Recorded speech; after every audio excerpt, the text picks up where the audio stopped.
Hello, my friends. Welcome to Talk to Me Tuesday for Tuesday, July 16th, 2024. This is Jennifer.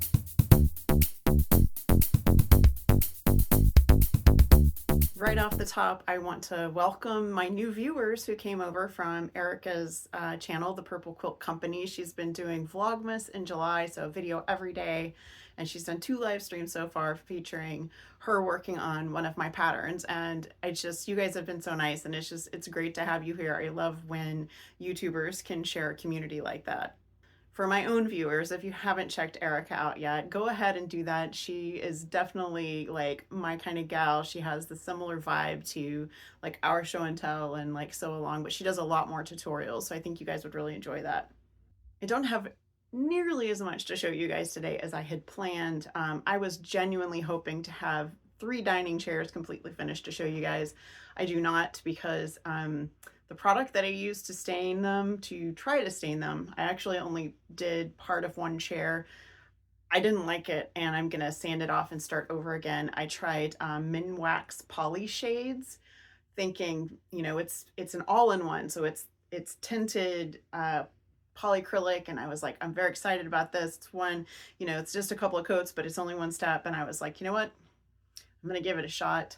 I didn't like it at all. It didn't cover well. It was messy, and so I'm gonna take it off and go back to my traditional stain first, seal second, and hopefully next week I'll have those chairs to show you guys. I can give you a sneak peek at the cushion covers because I did get these upholstered.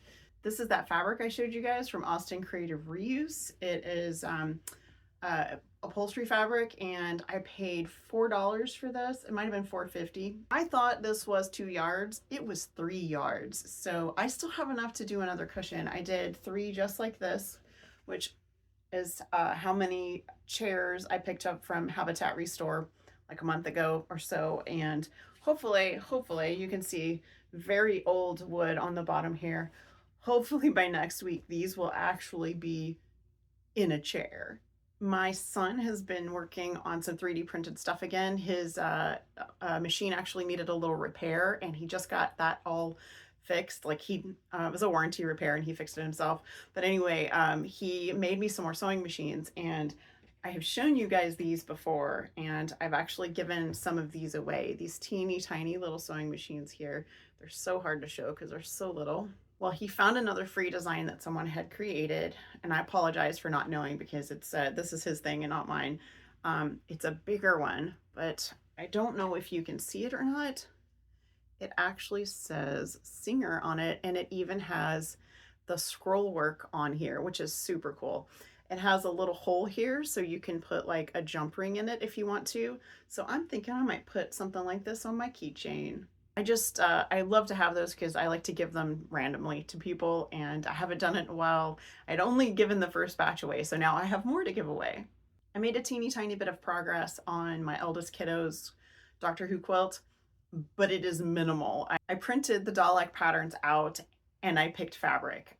So this grunge is what I'm going to be matching with this border fabric to replace the border that I need to replace. And I printed Daleks and pulled fabric for Daleks. That is all I got done. Just fabric pull was a big deal though. So once I had fabric chosen to replace the damaged border, now the easy part's going to be putting it back together. Speaking of paper piecing, I did finish a design requested by my husband for his bookcase quilt that I'm working on. This is Sherlock Holmes. He keeps his pipe tobacco in a Persian slipper hanging off his mantle. This isn't a mantle, but I thought it would still be fun to have this on here. I'm really pleased with the way it came out, and I did some new book titles for this.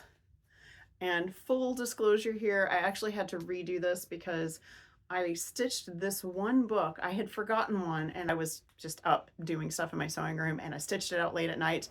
And then I had already pieced the block when I realized that I had used the original file and it said Conan Doyle instead of Watson, so I redid it. But I just picked it apart, put it back together, and very happy with it. It's slow going on this quilt, but it's been a long time coming, so I would rather take it easy and enjoy the process than try to rush it. Now that that pattern is all tested and I've edited it. It will be coming on Fandom and Stitches later this month. I've already penciled it into the schedule. Hey guys, it's me from editing, and I just realized that I said absolutely nothing about the fact that my 30th wedding anniversary was last week. So here I am just to say that yes, I had a wonderful 30th anniversary. We're actually going to take a trip at the end of August, beginning of September to celebrate 30 years together, and I'll tell you guys more about that later. I've really been enjoying your videos. I've really been enjoying seeing everyone working on the Talk to Me Tuesday block of the month. And just a reminder, this is an internet sampler from across the internet. All of these patterns are 100% free. They're all 12 inches finished.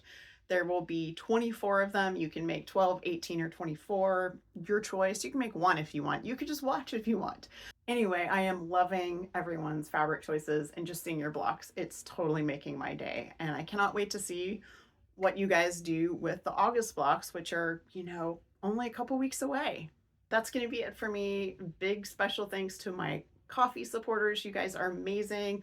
A massive thanks to Crankyrat, who just bought me 10 coffees as a belated birthday gift. What an amazing, amazing thing to pop up in my inbox. So thank you so much for that. You guys have a great week. Have a crafty week. I'll put some birds in the end for you because you guys have been enjoying it so much. And I will see you guys next week. Bye.